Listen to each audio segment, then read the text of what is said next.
Crypto Minute. Risking mind to set forth in both life and crypto.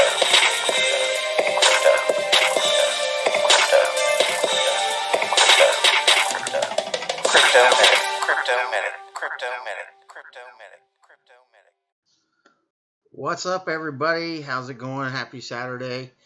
Today's the 14th. 1 year ago tomorrow, I would have married my best friend, my little Pookie Bud. Tomorrow, I will be posting some stuff on my channel as a kind of a little montage to our anniversary. It will be a video that I had Base God produce and stuff, so kind of look out for it tomorrow. It won't necessarily be crypto related, but heck, you know what, we'll have some fun with it. So today I wanted to talk a little bit about coin exchanges. We noticed that some of the platforms that we are in are looking to be put out there on coin exchanges so that people can, buy, sell, or even arbitrage in some senses on there. And there's lots of different coin exchanges out there. Hit BTC. What I did was pull up 3 different coin exchanges today. And I wanted to pull these up just to show you what some of the little differences are and why it's important to have multiple coin exchanges that you are subscribed to. Okay, and we'll take a little bit of one reason is like if you go to Livecoin, Livecoin, you could come down here and there's hundreds of these dang things. I mean, and this is based off here. I've talked a little bit about Livecoin before. That you can do like a little game here. So, but today I wanted to see about, figuring out a little bit of why it's important to have the multiple exchanges. And one reason is because the price value is sometimes different on some of the exchanges on a coin. A few videos back, I showed you an example of, buying something on one coin exchange and sending it over to another. Well, today, I wanted to show you some examples of that these coins can be bought for different things, like EMC. Here you can buy it for BTC, USD, RUR, UTH, Dash, and the whole 9 yards.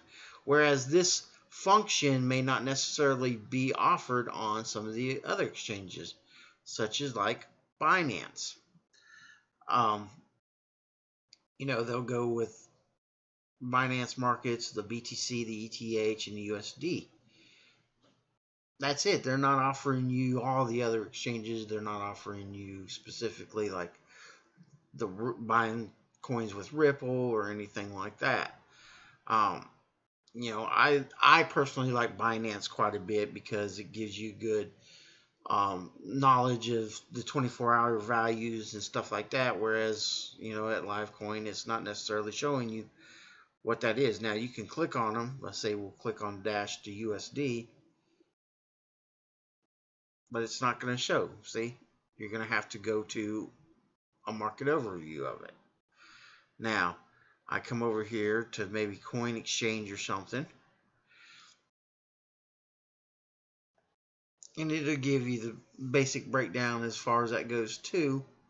But to me, it's all as compacted, and it's, there's a lot of it. What I ended up doing is making sure my coin names were in alphabetical order. And, one thing that I've noticed is like on Binance, if you're into buying Ripple and stuff like that, you can buy Ripple. However, Coin Exchange, doesn't offer Ripple. Livecoin does not offer Ripple. So, you got to take a look at what exchanges is that coin that you're very interested in offered on. And then if it's offered on multiple exchanges, Is there a price difference? You also might look at some of the overseas markets. So, KuCoin exchange and stuff like that are all very important. Now, another thing I wanted to show you is when you're buying. Sometimes when you buy, let's say we'll go on to Binance, and I just put a little bit of change in there, and I wanted just to show for purposes of the video of how easy it is to buy. And I just took a few dollars, nothing big, and I sent it over here. But I just wanted to show you. Let's see here, in cash. All right, so currently it's selling for 0.04 Ethereum. Now, I click on it, and it gives you the market breakdown, which is one thing I like on all the coins. Now, look, if I wanted to come over here and buy some, it'll say a limit, stuff like that. Let me say we'll put in the limit of 27, or let's say we'll put in 20. We don't want to quite buy that limit, okay? And I sit here and I go buy in cash. Oh my God, it comes up. Total must be 0.01. Don't be discouraged. Just because you might not have that 0.01 in there does not mean you can't still buy some. What you can do is come over here to market, right next to it, and put how many do you want to buy. Well, up here I have like a little Ethereum balance that I just sent over today. Nothing big. Let's say I might want to buy 25 or maybe 50% of what that Ethereum balance is. And I can sit here and say buy in cash. Oh, there you go. So I was still able to purchase a coin with some of the money that I have left, and kind of still get in that little market. And that is, in a sense, is a way to also help you with a little bit of the arbitrage stuff that we have talked about in the previous videos and stuff like that. We'll do one more. I'll just go, I don't know, Storm BTC. But I want Ethereum market because I just sent a little bit of Ethereum over, nothing big. I didn't want to get too big into it. I just wanted, for video purposes today, we always use the term buy red, sell green. And, in the last couple of days, we've seen a lot of green, but now we're starting to see some red pop back up. Christmas colors are rotten. I'm telling you, they're rotten. So, we'll just scroll down here and we'll just randomly pick something,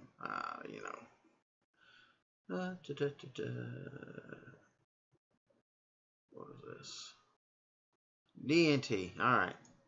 Don't know what it is right offhand. I haven't researched it, but this is just for purposes for you to be able to look.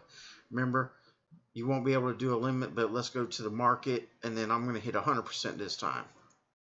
So it's going to let me buy 8. Bam, order submitted. All right. So that's how it is as far as the markets, and then you can turn around, and after you can sell them. You punch in how many you want to sell. Let's say I want to sell 6 under market, and you can sell the 6. So just know that this is a good way for looking at your exchanges. Also, as whatever platform you are in starts announcing their exchange, you don't want to focus on just that exchange. You want to see how many other exchanges are out there, and what is that, and the exchange that it goes on, what are you going to be able to purchase it with? Is it going to be only BTC? Will you be able to convert some Ethereum into the BTC on that exchange, or what do you have to do to purchase your coin or to sell your coin? So that's what it is for the market. Right today, I just take a quick look at proof of week hands. I really wasn't going to be getting into it. I took out some of my dividends and stuff like that. I've been trying to cash out a little bit as far as that goes, just to start making some extra money. But yeah, it's not doing too bad. All right, so on the medical aspect of it today, I want to talk about something that is very heartfelt and can be very hard for a lot of people. And that is SIDS, Sudden Infant Death Syndrome. I wanted to go over some of these questions and answers and stuff like a lot of people have. And, God bless us all. If you have kids, nieces, nephews, or anything, they, you don't ever want something to happen to them. But a woman created this article and stuff and sent it off to parents as a memory for losing her infant son. He was 2 months old in perfect health when they put him down on his back for a nap, she recalls. But when she tiptoed into the nursery of her home to check on him, Colton had stopped breathing. Mar dial 911. You will never see a more frantic call in EMS than a parent whose child's not breathing. They've done a lot of research on it, still unknown exactly, but some of the stuff that can help prevent that is something we're going to talk about today. So, what causes an infant to stop breathing? Basically, it's, as a newborn, they don't have as a mature arousal center of the brain. Sometimes as an adult, when you stop breathing, like if you have sleep apnea and stuff like that, your sensors in your brain will trigger you to instantly wake up or cough or something like that to try to intake that. With them not being fully developed or as mature, they can't wake themselves up when they're having trouble breathing. And, some people like to sleep on their stomachs. And God bless, the only problem with sleeping on your stomach is, especially an infant, is that it kind of restricts your diaphragm and stuff from being able to fully expand properly. One theory is that this position increases the likelihood that they will re-inhale oxygen depleted air, accidentally put their face into a pillow or the mattress, and it's just not, that air is oxygen depleted and they're not getting enough. Who's most at risk? 3 out of 5 SIDS victims are boys. African American and Native American infants are 2 to 3 times more prone to the syndrome. Is putting my baby down on her back really that important? It's vital. Back sleeping increases a baby's access to fresh air and makes her less likely to get overheated. Another factor linked to SIDS. But not all new mothers are getting the message. My wife, she sleeps on her belly, whereas as far as me, I sleep on my side. 13% do so some of the time. Some exhausted new parents may do it out of desperation because infants tend to sleep better and more deeply on their stomach. However, again, look at the thing as their brain is not as fully mature and the receptors are not as, liable to awake them. As well as you're also possibly restricting some of the diaphragmatic expansion of the chest as it goes with the breathing. Can I let the rule slide for a short nap? You don't know when it's going to happen.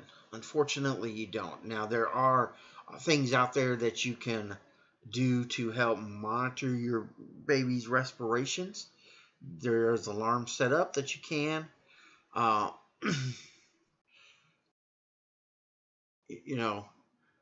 here is side sleeping safe? No. Putting a baby on the side sleep is, almost doubles the risk. So it's real rough, And this is something nobody even wants to really talk about, the loss of the child. Now, I talked a little bit about CPR in the event. In the event you have a child that is unresponsive, not breathing, check in the mouth to see if you see an obstruction of some sort. If there is no obstruction, put your mouth over the child's mouth and nose and breathe in. Breathe out. If you see that chest rise, or you feel no pulse, and the way you check your pulse is you want to put your fingers on the inside of their upper arm and feel for a little pulse. It's called the brachial artery. You want to feel for that. If you don't feel it and you don't see no chest rise, movement, or anything like that, and your baby's completely flaccid, you want to start chest compressions. Now, for a baby or an infant, you only want to use 2 fingers about the center of their chest, roughly nipple line, in that sternum area, and you only want to do 30 compressions and 2 respirations. Now, in the event that you end up getting somebody else there that can help you, because it'll be a frantic situation, then you want to go to like a 15 and 2 compression ratio. Compressions and respirations. As long as you're getting good chest rise when you're breathing into the baby's mouth, you want to keep that up as long as possible. Make sure you have somebody that's going to activate 911. Definitely take the time to go get your PALS or CPR. Even your basic CPR will cover what you need to know as far as being a layperson and doing chest compressions and stuff for a baby or a child even, and an adult. So, that's a lot of things you want to look at. Now, the baby has a flat spot on his head from sleeping on his back. Will it go away? Well, that depends. Flattened head syndrome or positional occurs when the back of the infant's pliable skull is reshaped from constantly lying in the same position. If you have the flattened part of the head, if it's the fontanelle area and it's sunk in, it could be possible dehydration. If it's bulged out, there could be possible injury or something you want to have checked out. So there's a lot of things that you need to worry about. Also, over covering. Possibility of suffocation as far as that goes. You want to keep the nursery nice and warm.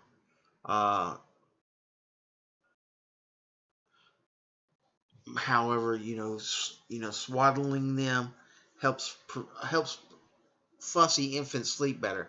What it does is give the sensation of like they're back in the womb.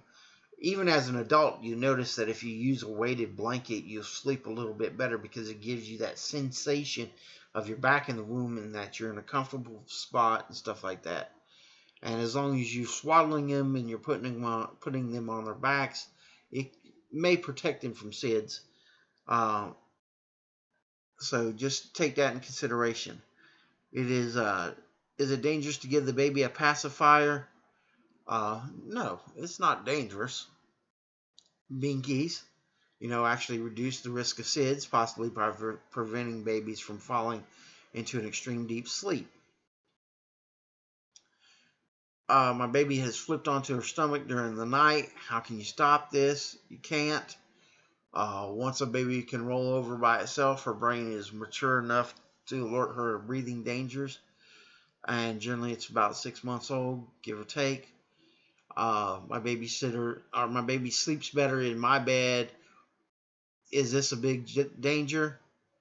There is lots of dangers. I cannot tell you the number of calls that I've had where a parent, even if it's your first child and you absolutely love and adore, you have that connection, you want to sleep with them, and they sleep better when they're next to you. The problem is they have no way of communicating as much except for cries. And if you are a deep sleeper and you roll over, we have ran numerous calls where the parent has actually smothered the child to death by accidentally rolling onto them. Also, you use the bigger pillows, which can easily suffocate them. A loose blanket, cut off the air supplies. If you decide to co-sleep, don't put your baby right in the bed. Instead, put the crib or the bassinet or whatever it is you're letting them sleep on right next to you. And they have like a co-sleeping crib that clamps onto the frame of your bed that you can put them in. All right. Do always put your baby to sleep on his back. Don't put blankets or toys in the crib. Use a pacifier at sleep time. Don't smoke while pregnant. Don't allow anyone to smoke around your infant. Do try swaddling your child. Don't put your baby to sleep on its side. Don't share your bed with your baby. Don't overdress your child. And just take care. Get regular checkups. Make sure you go get a CPR registration. Every little bit that you can do to help that child. I want to send one love and God bless. Crypto Medic out.